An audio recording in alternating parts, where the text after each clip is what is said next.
রাসূল করিম সাল্লাল্লাহু আলাইহি ওয়াসাল্লাম বললেন, যদি কাহার উপরে যদি আমরা সেজদা করতে আল্লাহ রাব্বুল আলামিন আদেশ দিত, তাহলে একজন নারীকে তার স্বামীকে সেজদা করার হুকুম আল্লাহ রাব্বুল আলামিন দিতেন। কেননা আল্লাহ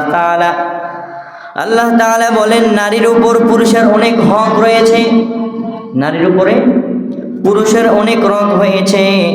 তাই যদি সেজদা করার একমাত্র উপযুক্ত হইতো, তাহলে একজন নারী তার স্বামীকে সেজদা করতো। সুবহানাল্লাহ বলেন।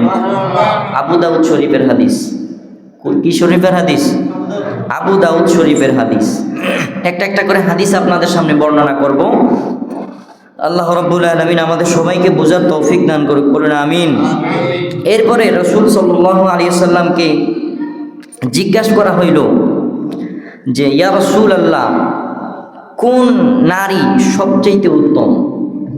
নবীজিকে একজন প্রশ্ন করলেন, ইয়া রাসূলুল্লাহ, কোন নারী সবচাইতে উত্তম? তিনি উত্তর করিলেন, যে স্ত্রীর দিকে তাকাইলে স্বামীর অন্তর ঠান্ডা হয়ে যায়, সেই নারী সবচাইতে বেশি উত্তম। সুবহানাল্লাহ বলেন। আল্লাহ রাসূল শুধু এখানে সমাপ্ত করে দেয় নাই, তারপরে রাসূল বললেন, যে নারী তার স্বামী যখন আদেশ করে সেই আদেশ সাথে সাথে মানে, সেই নারী সবচাইতে বেশি উত্তম। সুবহানাল্লাহ বলেন। কি করে? তার স্বামী যখন আদেশ করে তখন সাথে সাথে সেই আদেশটা যেই নারী মানে, সেই কি উত্তম নারী, উত্তম স্ত্রী। এমনকি রাসূল সাল্লাল্লাহু আলাইহি ওয়াসাল্লাম বললেন, একজন স্ত্রীকে যখন স্বামী ডাক দিবে, যদি সে রান্নার মতো কাজের মধ্যেও যদি ব্যস্ত থাকে, স্ত্রী যদি রান্না করতে থাকে, স্বামী যখন ডাক দিবে সাথে সাথে স্ত্রীর চলে আসতে হবে। রাসূল সাল্লাল্লাহু আলাইহি ওয়াসাল্লাম সরাসরি হাদিস শরীফের মধ্যে বললেন যে, স্ত্রী যদি রান্নাও করতে থাকে, স্বামী যখন ডাক দিবে সরাসরি চলে আসতে হবে। এরপরে রাসূল সাল্লাল্লাহু আলাইহি ওয়াসাল্লামকে জিজ্ঞাসা করলো, ইয়া রাসূলুল্লাহ, উত্তম নারীকে, উত্তম স্ত্রীকে? তারপরে রাসূল সাল্লাল্লাহু আলাইহি ওয়াসাল্লাম আরো একটা উত্তর দিলেন, যে স্ত্রী নিজেদের দেহ মন অর্থ সম্পদ লইয়া স্বামীর বিরোধিতা করে না, স্বামীর বিরোধিতা করে না। মনে হয় আমার অনেক স্ত্রী, যদি যেই স্ত্রী মনে করে যে আমার অর্থ সম্পদ থাকা সত্ত্বেও, আমার সব কিছু থাকা সত্ত্বেও আমি আমার স্বামীর সামনে যে অহংকার করি না, বড়াই করি না, এরকম যেই নারী আছে, আল্লাহ রাসূল বললেন সেই নারী, সেই স্ত্রী সবচাইতে উত্তম। সুবহানাল্লাহ বলেন না। এটা হচ্ছে নাসাই শরীফের হাদিস। কোন শরীফের? নাসাই শরীফের হাদিস।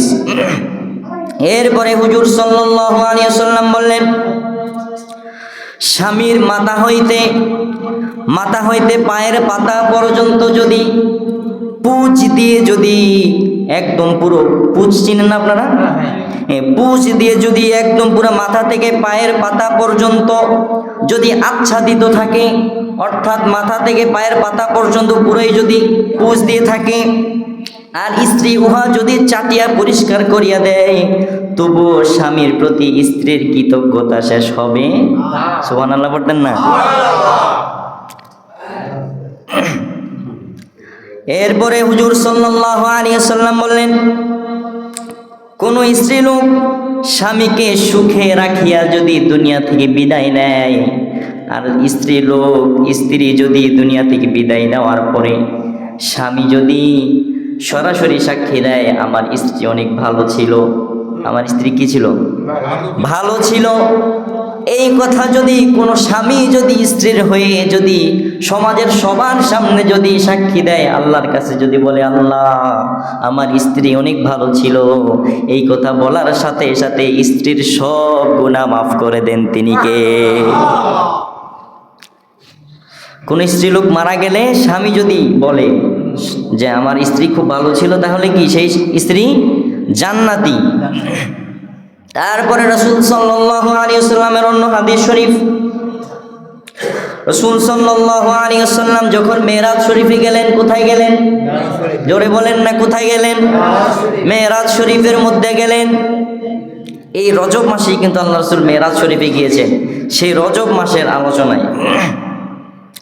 যখন রাসূল সাল্লাল্লাহু আলাইহি ওয়াসাল্লাম মেরাজ শরীফে গেলেন, তখন মেরাজ শরীফে যাচ্ছে, রাস্তার মধ্যে দেখে একজন নারীকে জিহ্বা ঝুলন্ত অবস্থায় টানিয়ে রাখা হয়েছে, ঝুলানো রাখা হয়েছে জিহ্বার মধ্যে, এরকম ভাবে ঝুলানো। তখন আল্লাহ রাসূল সাল্লাল্লাহু আলাইহি ওয়াসাল্লাম জিবরাইল আলাইহিস সালাতু ওয়াস সালামকে ডাক দিয়ে বলল, জিবরাইল, এই মহিলাটির জিহ্বার মধ্যে এরকম ভাবে ঝুলন্ত অবস্থায় মহিলাটি রয়েছে কেন? আল্লাহ রাসূলের সফর সঙ্গী কিন্তু জিবরাইল সর্বপ্রথম ছিলেন, ঠিক কিনা? তখন আল্লাহ রাসূল জিজ্ঞাসা করলেন যে, জিবরাইল, এই মহিলাটি জিহ্বা দ্বারা এরকম ঝুলন্ত অবস্থায় রয়েছে কেন? তখন জিবরাইল আলাইহিস সালাতু ওয়াস সালাম উত্তর করিলেন, এই স্ত্রীলোকটি জিহ্বা দ্বারা, তাহার কথা দ্বারা তাহার স্বামী ও প্রতিবেশীকে কষ্ট দিত। কি দিত? কষ্ট দিত। যে মহিলাটি এই জিহ্বা এরকম ঝুলন্ত অবস্থায় রয়েছে, আল্লাহ রাসূল দেখলেন, জিবরাইলকে প্রশ্ন করলেন। জিবরাইল বললেন, ইয়া রাসূলুল্লাহ, যে এই মহিলাটি কি করত? দুনিয়ার মধ্যে থাকা অবস্থায় তার জিহ্বা দ্বারা, তার জবান দ্বারা তার স্বামীকে কষ্ট দিত, সে তার প্রতিবেশীদেরকে কষ্ট দিত। এই কারণে আজকে তাকে আপনি দেখতেছেন যে সে কি জিহ্বা এরকম ঝুলন্ত অবস্থায় আকাশের মধ্যে রয়েছে। তখন আল্লাহ রাসূল লা হাওলা ওয়ালা কুওয়াতা বললেন। তারপরে আল্লাহ রাসূল আর একটু সামনের দিকে যায়, দেখে আরো একটি স্ত্রীলোক স্তনের সঙ্গে ঝুলানো অবস্থায় রয়েছে, স্তনের সঙ্গে ঝুলানো অবস্থায় রয়েছে। আল্লাহ রাসূল জিবরাইলকে আবার প্রশ্ন করলেন, জিবরাইল, পিছনে দেখে আসলাম একজন লোক, একজন স্ত্রীলোক মহিলা, সে জিহ্বা ঝুলন্ত অবস্থায় আছে। আবার সামনে এসে দেখলাম আর একজন মহিলা, সে স্তনের ঝুলন্ত অবস্থায় রয়েছে। আল্লাহ রাসূল প্রশ্ন করার সাথে সাথে জিবরাইল উত্তর করিলেন, ইয়া রাসূলুল্লাহ, এই স্ত্রীলোক, এই মহিলাটি তার স্বামীর হুকুম ছাড়া, তার স্বামীর অবাধ্য হয়ে তার স্ত্রী, এই স্ত্রী অন্য একজনকে তার স্তন দান করেছে, এই জন্য তার শাস্তি হয়েছে, তার স্তন আকাশের সঙ্গে এরকমভাবে ঝুলন্ত অবস্থায় রয়েছে। নাউজুবিল্লাহ বলেন। এরপরে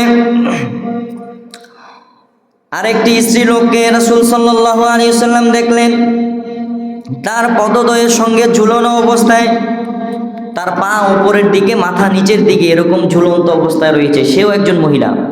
আল্লাহ রাসূল জিবরাইলকে আবার প্রশ্ন করলেন, জিবরাইল, এই মহিলাটি এই অবস্থায় রয়েছে কেন?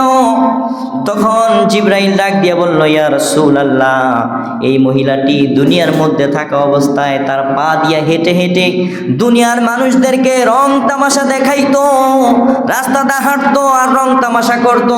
এই পা দিয়ে এই মহিলাটি বেশি বেশি গুনাহ করত, এই জন্য আজকে তার পা উপরের দিকে দিয়ে, মাথা নিচের দিকে দিয়ে আল্লাহ রাব্বুল আলামিন তাকে শাস্তি দিচ্ছে। জোরে নাউজুবিল্লাহ বলেন। এমনে এমনে আল্লাহ রাসূল সাল্লাল্লাহু আলাইহি ওয়াসাল্লাম মেরাজ শরীফে যায় আর এরকম কিছু নিদর্শন দেখে আর জিবরাইলকে প্রশ্ন করে। জিবরাইল আলাইহিস সালাতু ওয়াস সালাম সাথে সাথে উত্তর করে দেয়। আল্লাহ রাসূল সাথে সাথে লা হাওলা ওয়ালা কুওয়াতা বলে। প্রিয় হাজিরিন, এতক্ষণ আমরা শুনতেছিলাম, আমাদের আলোচ্য বিষয় হচ্ছে স্বামী এবং স্ত্রীর হক। এখন আমরা শুনব রাসূল সাল্লাল্লাহু আলাইহি ওয়াসাল্লাম বললেন, রাসূল সাল্লাল্লাহু আলাইহি ওয়াসাল্লামের নিকট জিজ্ঞাসা করা হইল, স্বামীর উপরে স্ত্রীর কি হক রয়েছে? স্বামীর উপরে স্ত্রীর কি হক রয়েছে? এতক্ষণ শুনছি স্বামীর, অর্থাৎ স্ত্রীর কি হক রয়েছে স্বামীর উপর। এখন আমরা শুনবো যে স্বামীর উপর স্ত্রীর কি হক রয়েছে। রাসূল সাল্লাল্লাহু আলাইহি ওয়াসাল্লাম উত্তর করিলেন, যখন তুমি খাইবে তখন তোমার স্ত্রীকেও খাওয়াইবে। সুবহানাল্লাহ বলেন না? যখন তুমি খাইবে তোমার স্ত্রীকেও খাওয়াইবে। আবার যখন তুমি লেবাস নিবে তখন তোমার স্ত্রীকেও লেবাস দিবে। লেবাস মানে পোশাক। লেবাস মানে কি? পোশাক। লেবাস হচ্ছে আরবি শব্দ। রাসূল সাল্লাল্লাহু আলাইহি ওয়াসাল্লাম বললেন, যখন তুমি লেবাস নিবে তখন তোমার স্ত্রীকেও তুমি লেবাস কিনে দিবে। এরপরে রাসূল সাল্লাল্লাহু আলাইহি ওয়াসাল্লাম বললেন, তোমার স্ত্রী লোক যারা রয়েছে, তোমার স্ত্রী যারা রয়েছে, তোমার স্ত্রীর যদি তুমি মারধর করো তারপরেও তুমি মুখমণ্ডলের মধ্যে কখনো আঘাত করবা না। কি করবা না? আঘাত করা যাবে না। এটা নিষেধ করলেন কি? আল্লাহ রসুল বললেন, হাদিস শরীফের মধ্যে সরাসরি বলতেছেন যে তোমরা তোমাদের স্ত্রীদের মুখমণ্ডলের মধ্যে কখনো তোমরা আঘাত করবে না, তাহাকে কখনো মন্দ বলে গালি দিবে না। স্ত্রীদেরকে মন্দ বলে গালি দেওয়া যাবে না, তাদেরকে অত্যাচার করাও যাবে না, তাদেরকে টর্চার করাও যাবে না। রাসূল সাল্লাল্লাহু আলাইহি ওয়াসাল্লাম বললেন, তোমাদের স্ত্রীদেরকে তোমরা ভালোবাসা দিয়ে আগলিয়ে রাখবা। হুকুম করলেন তিনি কে? রাসূল বললেন কি? তোমার স্ত্রীদেরকে যতটুকু পারো তুমি ভালোবাসা দিয়ে আগলিয়ে রাখবা, কিন্তু তাদেরকে ভুলো মারধর করার চেষ্টাও করবে না। রাসূল সাল্লাল্লাহু আলাইহি ওয়াসাল্লাম অন্য হাদিস শরীফের মধ্যে বললেন, যাহাদের দুইটি স্ত্রী রয়েছে, কয়টি? যদি তোমার দুইটি স্ত্রী থাকে, দুই স্ত্রীর দুই হক ভালোভাবে আদায় করতে হবে। স্ত্রীর দুনো স্ত্রীকে সমান অধিকার তোমার দিতে হবে। একজন স্ত্রীকে তুমি ভালো অধিকার দিলা, আর একজন স্ত্রীকে তুমি ঠকাইলা। রাসূল সাল্লাল্লাহু আলাইহি ওয়াসাল্লাম বললেন, কোন স্বামী যদি তাহার তাহার দুই স্ত্রীকে অথবা একজন স্ত্রী থাকার পরে ওই স্ত্রীকে যদি মূল্যায়ন না করে, রাসূলুল্লাহ সাল্লাল্লাহু আলাইহি ওয়াসাল্লাম বললেন, ওই স্বামী কিয়ামতের ময়দানে পাজর ভাঙ্গা অবস্থায় আল্লাহর সামনে উঠবে। নাউজুবিল্লাহ পড়েন না। পাজর ভাঙ্গা অবস্থায় আল্লাহর সামনে উঠবেন। যদি স্ত্রীদেরকে মূল্যায়ন না করেন, যদি তাদেরকে সম্মান না করেন, যদি তাদেরকে ভালোবাসা না দেন, তাহলে পাজর ভাঙ্গা অবস্থায় কি আল্লাহর কাছে আপনার সাক্ষাৎ করতে হবে। তারপরে আর একটা গুরুত্বপূর্ণ হাদিস, আল্লাহ রাসূল সাল্লাল্লাহু আলাইহি ওয়াসাল্লাম ইরশাদ করলেন, যদি কোনো পুরুষ অল্প মোহরেই হোক অথবা বেশি মোহরেই হোক, সে বিবাহ করে কোনো নারীকে বিবাহ করে, আল্লাহ আপনার সামর্থ্য অনুযায়ী আপনি মোহর দিয়ে কি করবেন? বিবাহ শাদী করবেন। আল্লাহ সেটা মোহর আপনার যতটুকু সামর্থ্য থাকে অতটুকু দিয়ে করবেন। আল্লাহ মোহর কম হোক অথবা বেশি হোক। রাসূল সাল্লাল্লাহু আলাইহি ওয়াসাল্লাম বললেন, কোনো পুরুষ যদি কোনো মহিলাকে অল্প হোক অথবা বেশি মোহর হোক দিয়ে বিবাহ করলো, স্ত্রীলোককে বিবাহ করিয়া মনে করে যে ওই মোহর আদায় করবে না, কি করবে না? মোহর আদায় করে না। অনেকেই আছে এরকম যে মোহর দরের ধার্য অনেকটাই হয়, কিন্তু প্রথমে উশিল যা দেয় কিন্তু পরে আর সেটা আর আদায় করে না।